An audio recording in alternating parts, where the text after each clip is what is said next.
Hey guys, Glacial here, and today we're joined by Flaming Quilava. Care to introduce yourself? Hey, what is going on everyone? My name is Flaming Quilava, and it's a pleasure to be joined with Glacial for this video.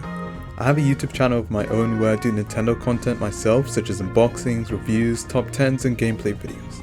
So if you're into that sort of thing, then please do check my channel out. Say, when you think of Mario, what games first come to mind? Probably not these ones. Yeah, new Super Mario Bros. I always forget about these ones, but why? What's wrong with them? I mean, they were insanely popular at the time. I mean, just the first two new Super Mario Bros. Games are among the highest selling games of all time. So why doesn't anyone care about them? Well, actually, I have a quick answer for that.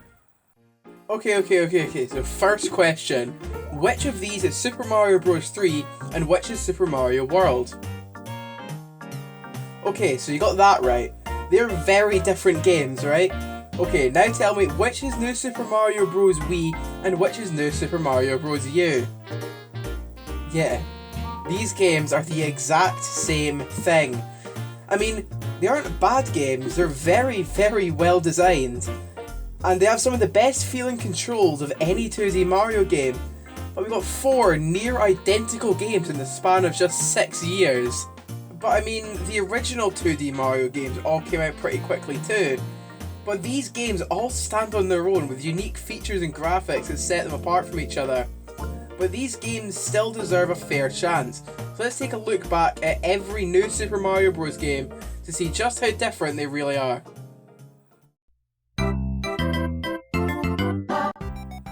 In 2004, the Nintendo DS was first unveiled to the public, with a traditional 2D Mario game being shown off.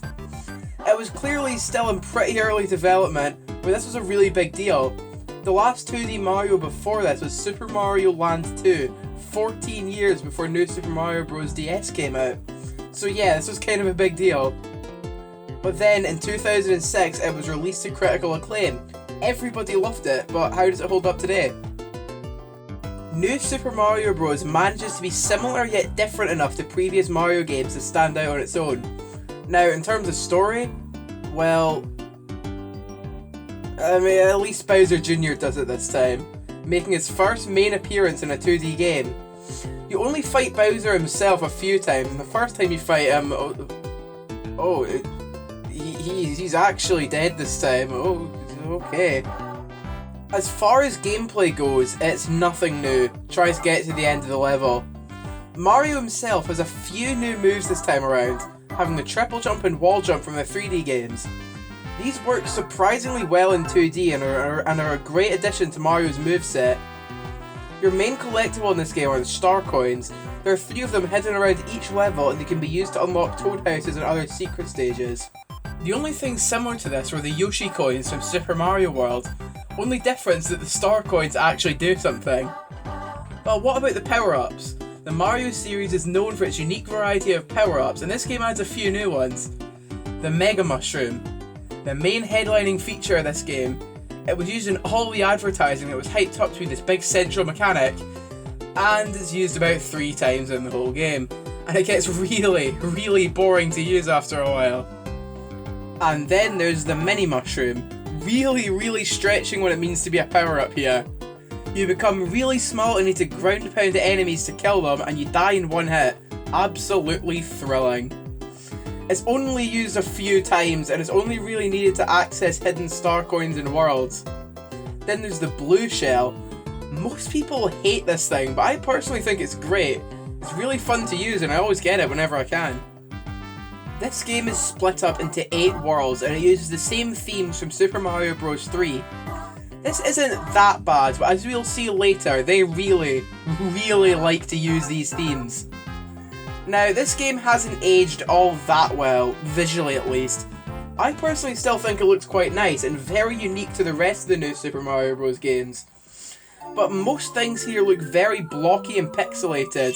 But something about the mixture of the low poly models and the 2D sprites has always looked really nice to me, but I think I'm quite biased in my appreciation for this game. This is the first game I ever remember playing, so it was quite nostalgic to go back to. The boss fights in this game are amazing. I'd say they're my favourite boss fights out of any of the 2D games. They're just so creative and unique. Keep that in mind for the later games we talk about. But one thing that this game has that the rest of the series can never top is the minigames. Oh my sweet Luigi, the minigames. I spent so much time on these as a kid. Most of them were just ported over from Mario 64 DS, but still, they're all just so fun. Definitely a highlight for me. The music in this game is pretty good, but you better get used to hearing it all the time because it ain't going away anytime soon. This game is definitely one of the better New Super Mario Bros. Games. At the time this game came out, it was really interesting to see 2D Mario coming back after so long with this new style, and oh boy, this game is pretty nostalgic to me. It's one of the first video games I've ever played, and the best part about this game to me was the bosses for each world. Each world had an interesting and unique boss that unfortunately were replaced by the Koopalings for the other New Super Mario Bros. Games. The multiplayer mode as well for me was a blast. I remember playing this mode with my brother a lot, trying to see who can collect the most amount of stars, and it was extremely fun. New Super Mario Bros. For the time was a really cool game for bringing back the 2D Mario formula, and I have some amazing memories of this game.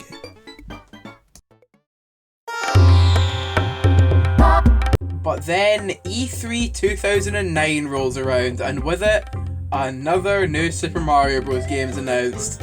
The main thing shown off here is the 4-player simultaneous multiplayer.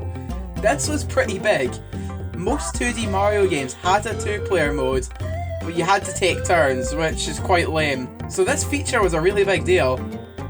So we have 4 playable characters now. Mario and Luigi of course, but what about the other 2? Who could they use? Maybe Peach and Toad? That worked in Mario 2. Or maybe Wario and Waluigi? That could be interesting. Okay, it's just 2 Toads. Not very creative, but neither's the rest of the game, so it's okay. The bosses this time around are the 7 Koopalings. That's pretty cool. They haven't been seen since Super Mario World, and their fights are pretty clever. Again, keep this one in mind. Levels are a lot larger this time around to account for the fact that they're a 4-player multiplayer, but this can sometimes result in levels feeling bland or uninteresting. There's a couple new music tracks in this game, but overall it's the exact same as the DS version. At least this is hopefully the last time they'll use it, right? Right? The star coins are back. This time they're just used to unlock hidden worlds at the end of the game. I like this. Secret worlds are all pretty fun. And Yoshi's back. This is cool. He plays similarly to how he did in Super Mario World, just this time he has the same flutter jump he had in Yoshi's Island. I just find it weird that you can't take him with you to other levels. It's an odd choice. The power-ups here are way better than DS. The ice flowers here, it's just like the fire flower, but you freeze enemies instead. A very good item. The propeller mushroom allows you to fly upwards by shaking the Wii remote. Not as good as other flight power-ups, but I still have good fun with it. But then there's the penguin suit. You can slide quickly like the blue shell, swim better like the frog suit, and shoot ice balls like the ice flower. I don't see the point in giving ice balls to the penguin suit. It just makes the ice flower completely useless, as this one has so many extra features. The multiplayer is interesting. 2 players works okay, but anything more is just too chaotic. It can be fun sometimes, but the chaos can be a little much. And that is New Super Mario Bros. Wii. It has some improvements over the original, but it just feels so similar. Same music, same world, same art style. I know a lot of people prefer this one over the DS game, but I don't. The DS version just felt so much more creative and fun. Well, hopefully the next one will be a bit better. New Super Mario Bros. Wii was the New Super Mario Bros. Game released on the Wii. Now this game I would say isn't as cool as the first New Super Mario Bros., but I still really enjoy it. This game introduced so many cool power-ups like the propeller mushroom and the ice flower from Mario Galaxy made an appearance here as well, despite the item working a lot differently. We also had the addition of Yoshi, and the big part about this game was its 4-player co-op multiplayer. In my opinion, multiplayer co-op never really worked great for me. Most of the time I played it with my siblings and there was just so much going on screen, which made for a pretty big mess. Other than that though, this is still a great game, and I once again have had some great memories with this one.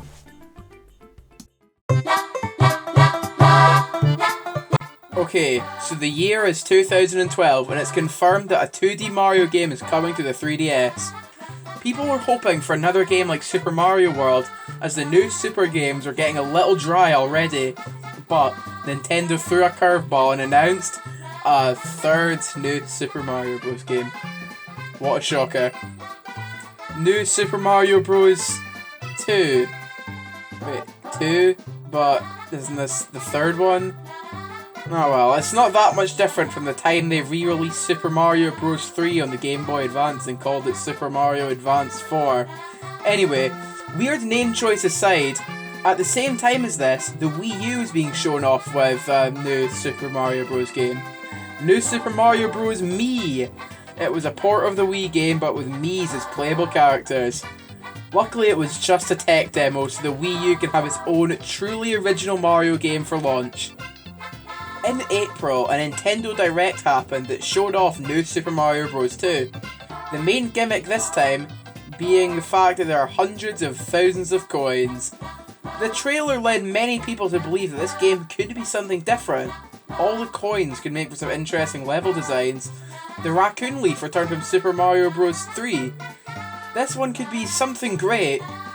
Oh, how wrong we were. This is the most bland, unoriginal, uninspired Mario game I have ever played. I mean, it's still a good game, but there's just nothing here that hasn't been done already. The coins do nothing besides make the game a million times easier. You will never run out of lives. The story this time is that the Koopalings stole the princess. The boss fights are identical to the Wii game. Nothing is new here. If you've played New Super Mario Bros. Wii or DS, then you've played New Super Mario Bros. 2. Unlike Wii, this game features no original music, all the graphics look the same, there is nothing here to be deserving of a play. At this point, the new Super Mario Bros. Series was getting pretty old, and it didn't help that Nintendo released 2 of them in the same year. New Super Mario Bros. 2 released in 2012 for the Nintendo 3DS, and this game had a concept of collecting coins. A lot of coins. This game really encouraged you to collect coins, however other than that, there wasn't anything else too interesting with this game. Yeah, there was the super difficult challenge mode DLC, but there was nothing else that was interesting to this game, which is really disappointing. I mean, this game isn't bad or anything, but the series was getting boring and repetitive at this point. It really felt like a mix-up of New Super Mario Bros. Wii and the original on the DS. Then, a few months later, the brand new HD Mario game was shown off for the Wii U. A game to be on par with the likes of 64, Sunshine and Galaxy, one of the greatest Mario games of all for f***'s sake. Yes, they released 2 new Super Mario Bros. Games within months of each other. At least the story this time around is slightly different. Instead of just kidnapping Peach, Bowser kidnaps the whole castle. The world map this time is all interconnected, kinda like Super Mario World, but it's not as good in this game. Although this game still uses the exact same art style as the other games, this one is in HD, so it does look a little bit nicer. Only one new power-up here, the Acorn, which turns you into Flying Squirrel Mario. This isn't as fun as other flying power-ups, but it's pretty okay. Yoshi returns once more, as well as the baby Yoshis. Each baby Yoshi has its own unique power, and they're pretty good. I just find it weird that you can keep the baby Yoshis after you beat a level, but not the regular ones. The multiplayer returns, but with the addition of a 5th player. All they can do is place blocks around the screen with the gamepad. And of course there's that one level that looks like a painting, and it's easily the most unique thing in the whole series. They finally changed the music, and it still sounds very similar, but at least it's different. But colour me surprised, I had a lot more fun with this game than I thought I would. But it's almost indistinguishable from New Super Mario Bros. Wii to be worth anything. The final New Super Mario Bros. Game is New Super Mario Bros. U for the Wii U. This game came out the same year as New Super Mario Bros. 2 and was a launch title for the Wii U. Now this game introduces a brand new power up being the Acorn Suit or the Acorn Mushroom, and I actually really like this power up. It's a pretty nice power up, and the Switch version of the game also adds the Super Crown for Toadette, turning her into Peachette, which is essentially a better version of the Acorn Suit. Now once again, this game doesn't change much from the Wii version. In fact, my biggest problem with this game is that it looks almost the same as New Super Mario Bros. Wii. Like, they can really be perceived as playing the same game. As for the game's level design, it's really interesting, however it once again suffers from looking way too similar to New Super Mario Bros. Wii, and that is really the biggest problem with this game. Oh, and as for New Super Mario Bros. U Deluxe for the Switch, it's literally just New Super Mario Bros. U bundled with New Super Luigi U, and 2 new playable characters for £50. Yeah, please don't buy it on the Switch. In 2013, New Super Mario Bros. U received DLC, later sold as its own game, New Super Luigi U. This is basically just an official ROM hack of U. Nothing really to be said here, but wow, this game is really good. Luigi controls like how he did in Super Mario Bros. 2, floatier jump and more slippery traction. But these levels have all been remixed to fit Luigi's playstyles, and they're a lot harder, having a time limit of only 100 seconds. Still not super difficult, but definitely harder than the original game. And this is probably my favourite of the New Super Mario Bros. Games, if you even want to count this one, and that is New Super Luigi U. Now New Super Luigi U has much harder levels than New Super Mario Bros. U, changing a few parts of some levels to fit Luigi's playstyle, and reducing the time limit of each level. And this is a really interesting concept, and is definitely good if you want more challenge in these games, despite still being pretty easy. Well, that's the New Super Mario Bros. Series. These games are fun, well designed, and control amazingly, but they are so bland and boring. If you really have to play one of these games, then just stick to the DS original, or better yet, just play Super Mario World. So overall, these games are alright.